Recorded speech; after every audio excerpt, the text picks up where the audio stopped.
Assalamualaikum warahmatullahi wabarakatuh. Ashama harka fuune kabajamtoota fardatu channel boonsaa ta'uuf jirra jirtu baga nagaan jiraattan walitti deebineeti jirra barumsa ajaa'ibaa qabadee dhufe barumsa bareedaadha akkamitti gaafii na gaafataniif akkamitti suuraa tolfannee yookaan YouTube irra kaa'aa jechuu dandeenya viidiyoo keenya gubbaadha. Suuraalee aappii ittiin hojjetaman aappiiwwan hedduudha kan jirani. Aappiiwwan kana tokko tokkoon seenee kan isin garsiisu ta'a jechuudha. Haga dhuma qophii kiyyaatti na faana turuun hin irraanfatinaan isin injaa jechuudha. Warreen chaanala kanaaf haaraa taatan like, share, subscribe godhuun maatii chaanala kanaa ta'uun hin irraanfatinaa isin jechuu barbaada. Haga dhumaatti na hordofaadha. Karaa barumsichaatti waliin dabarra. Aappiiwwan kana hunda seeneen isin garsiisa. Tokkoffaa irratti mee Play Store seenee halaallu aappii kana jechuudha. Na faana turaadha. Tokkoffaa irratti jechuudha Play Store keenya keessa eega seeneen booda aappii kana jechuudha. Tokkoffaa aappiin kuni aappii bareedaadha. Haga dhumaatti na faana turaan isin injaa. Aappiin kuni aappii bareedaadha. Argaati jirtan jeeti yaada maqaa isaati. Inni kunis aappii bareedaadha. Gabbuufachuu dandeessu jechuudha aappii kana maqaa isaati. Yoo feetan YouTube kiyya jalaa isinii haa liinkii isaati. Inni kunis ittiin hojjetama. Tokkoffaadha aappiin haalaan bareedaadha. Aappii isa kana jechuudha mee kan waliin ilaallu ta'a aappichaati. Aappiiwwan hedduudha gaa kan inni isin garsiisu akkuma qophii kiyyaatti na faana turuu qofa hin dadhabinaan isiniin jaa. Aappiin kunis aappii bareedaa isaati. Kunis aappiin bareedaadha. Argaati jirtan jeeti yaada. Mee amma ittiin suuraalee kan suuraa wanni feete suuraa barbaadde nu duuba waan barbaadde keessa yoo kan suuraa qofa ittiin keessaa fudhannu haa ilaallu. Play Store keenya keessa ni seenna tokkoffaa irratti. Inni kunis aappiin kunis aappii bareedaadha. Kan waliin ilaallu ta'a jechuudha aappii kanaas. Fakkeenyaaf aappii kana isin garsiisuudhaaf akkaataa ittiin hojjetamu isin garsiisa. Fakkeenyaaf aappii isa kana jechuun kan na waliin turtan ta'a jechuudha. Mee isa kana jechuudha aappichi akkuma argaatiin jirtan kanatti aappii kana namoota ni qabdan jeeti yaada. Aappii kana yeroo tokkaaf eega seenneen boodatti bakka kana gadi cuqaasna jechuudha. Mallattoo iidoo walakkaa kana jirtu jechuudha. Yeroo tokkoof cuqaasna. Eega cuqaasneen boodatti suuraawwan barbaanne san fakkeenyaaf asirra gad dhufee waan barbaade as keessa eega gad dhufne kanatti bakka kana yeroo takkaaf gosa barbaadan filachuu dandeessanii mee amma kanatti toleen fudhadha. Fakkeenyaaf isa kana fudhadhu. Eega kaniin gootaniin boodatti akka inni YouTuberti isiniif galuu fi bakka kana gartanii argaati jettan jeeti yaada bakka kana yeroo tokkaas cuqaasna. Sana boodatti eessatu inni seetanii ammallee bakka kanatti deebina. Yeroo takkaas ni cuqaasna.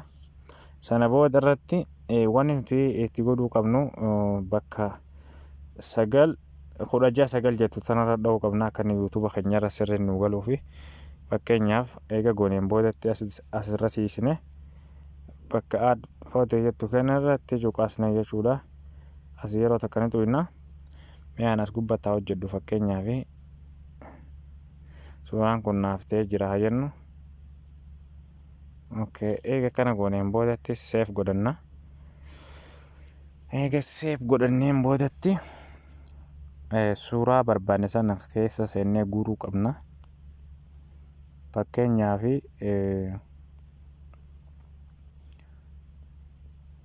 suuraawwan barbaanne san fuudhuudhaaf mee isa kanaa fuudhu. Fakkeenyaaf suuraa gosa barbaade san fuudhuudhaaf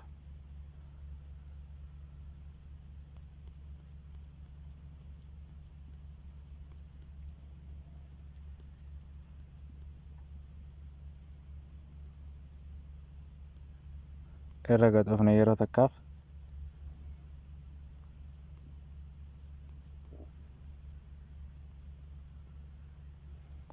akkana eega gooneen boodatti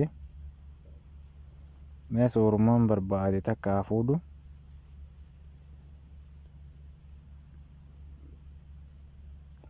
Suuraa barbaadamee suuraan barbaadeen fuudhas keessaa fakkeenyaaf mee suuraawwan kana Hacaaluu ni fudhanna, yeroo takka Hacaaluu ni fudhanna, suuraa kiyya kana ni fudhanna. Itti aansee ammallee suuruma kiyya kana fudhanna.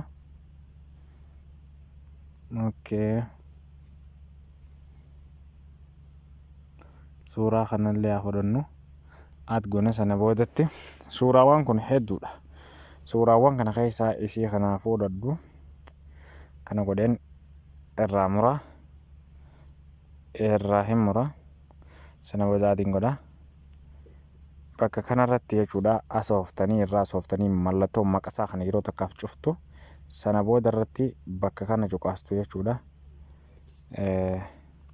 Irra baay'een isaa daataadhaan akka bareedetti jechuun waa'ee fiixee daataa ta'e irra namaa hojjeta. Yeroo takkaas cuqaasna. Inni amma FDB waan naan jiruuf jecha ammee FDB hin barbaanne daataa naanaa hojjetu. Akkanaan godha. Immoo waan duuba jira argaatii jirtan jeetii yaada. Kun akkanatti hagaan suuraa fudhachuu barbaade san fakkeenyaaf akkatti diba. Akkanatti ittiin diba. Suuraa kana qofa fudhachuu deemnaa miree keessa. Fakkeenyaaf suuraa kana qofa fudhadheetiin jira argaatii jirtanii. Mee amma Hacaaluu haa fudhannu. Asooftaa irra mallattoo maqasii kana xuqxaa sana booda asirratti hin dhawa. Bakka inni irraa isinirraa hanqateetti dibuu dandeessanii. Amma Hacaaluu qofaan fudhachuu deema waan ta'eef fudhadhee jechuudha. Hacaaluu qofa kun argaatii jirtan jeetii yaada. Hacaaluu qofa fudheetiin jira jechuudha. Siigalee asiin deebi'aan mallattoo maqasii kana yeroo takkaaf hin cuqaasa jechuudha. Amma suuraa kana dadda'ee Hacaaluu bira dabarree mallattoo honni ta'a. Fakkeenyaaf mallattoo maqasii kanaan yeroo takkaa cuqaasa. Sana booda irratti karaa xarafaa harjaa bitaa kaattaan kana hin tuqa ni barbaada.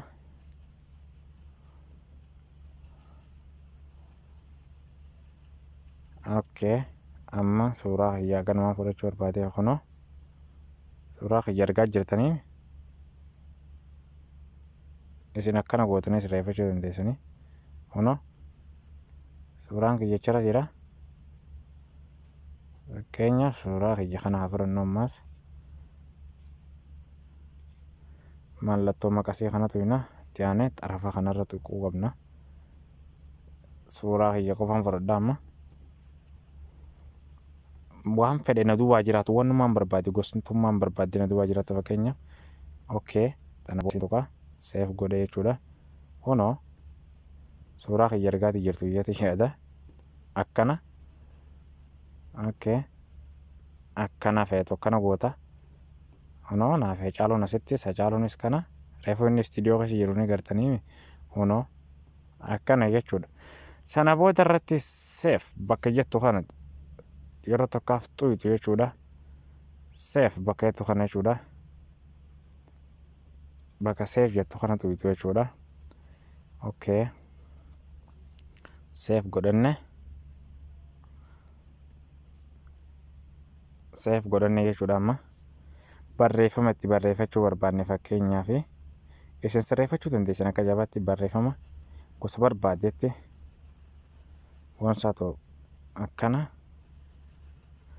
Amma fakkeenyaaf isin garsiisu jira. Barreeffama akka tarroo haftee egaa barreeffama gosa barbaadde godhachuu dandeessa. Gosa barbaadde sana godhachuu dandeessa jechuudha. Akkana asiinis karaa la barbaadde jijjiirachuu dandeessa. Kunoo karaa la barbaadde godhachuu dandeessa. Fakkeenyaaf irra baay'een isaa mee akkanatti seef eegaan godheen boodatti wanni haa deemu karaa aappii kana haa deemu yeroonis waan deemaa jirtu. Fakkeenyaaf karaa aappii kana haa deemu. Aappiin kun seentanii eega akkana gootaniin boodatti ani amma duraan itti hojjedhe waan ta'eef ittiin deebi'a. eega kana godha namni aappii kana hin qabne hin jiru ni qabdanii sana booda irratti yeroo takkaaf eega kana cuqaasneen booda takka nu dhufa bakka kana cuqaastoo yeroo takkaaf akkas eega godhanii image size kajuu kana tuytu sana booda akkana gootanii as irratti gadhooftu jechuudha. Kan YouTube irra galfachuu kan barbaaddan waan ta'eef save gootanii okay jettaniin jechuudha. Okay eega kan isinii ba'ee booda kan akka irraa sarkiftanii bakka kana yeroo takkaaf dhuftan jechuudha. Ammaas eegaan tuqee suuraawwan reefuun tanaa saniin fuudhee sada fida. Inni akkana naa fidee jira. Akkanaan godha inni barreeffama gosa barbaaddan tolchee isinii barreessa jechuudha. Barreeffamni isaa barreeffama baay'ee bareedu. Akkasii gosa barbaaddaniin barreeffatanii amma boonsaatop subscribe godha. Eegaan jeeniin booda akkanaan godha. Irra yoon guddifachuu barbaade barreeffama kana akkanaan godha. Amma likkee kana taanaa taa'u. Barreeffama kana jijjiiruudhaaf irraa sarkatanii qubee kanarra dhuftu as yeroo takkaa cuqaasna achiin boodatti barreeffamni kan hanna tolee sirreeffadhee bifa isaa jijjiirachuuf bakka kana dhuftu jechuudha. Bifa isaa amma akkana godhee bifa natti tolee jijjiiradha.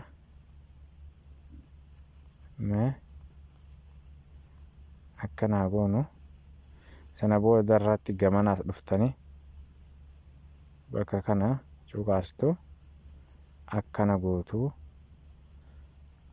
gootu ibantuu jechuudha. Barreeffamichi gosa ajaa'ibaa tolee jira jechuudha. Akkasitti tolfachuu dandeessanii. Okay save asiin godhanna save asiin save godhanna. Save godhanne keessaa baana jechuudha.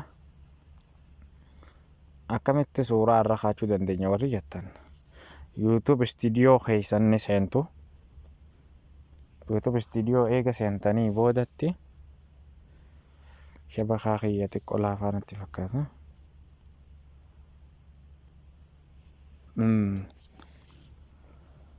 YouTube Studio keessa eega seentaniin boodatti jechuudha. Akkanatti isinii baasaa YouTube Studio ni seentu. Sana booda irratti suuraa keessan kan barbaaddan eessarra kaachuu barbaaddan viidiyoo keessan viidiyoo isin suuraa irra kaachuu barbaaddan san jechuudha. Viidiyoo suuraa irra kaachuu barbaaddan san yeroo takkaaf dhiifama shabakaa kiyyaa hedduu da'iifa. Viidiyoowwan suuraa irra kaachuu barbaaddan san fakkeenyaaf akkatti isinii baasa. Viidiyoo kanarra fakkeenyaaf yoon kaachuu barbaade yeroo takkaaf viidiyoo kiyya kana gadiin cuqaasaa sana booda irratti mallattoo qalamaa kana jechuudha. Isaniin tuqa sana booda mallee mallattuma qalamaa kanatti hin deebi'a gadiin cuqaasa. Sana booda suuraalee kana naa fidaa sana keessa bakka kanarratti hin cuqaasa. Eegaan cuqaasee huno suuraa reefu hojjedhee irradhee sana booda irratti bakka kana tuyxanii seef gootanii keessaa baatu jechuun wanni takka wanni biraan jirtu jechuun seef gootanii keessaa baatu akkasii galatoomaa isiniin jaa nagaan na jiraadha.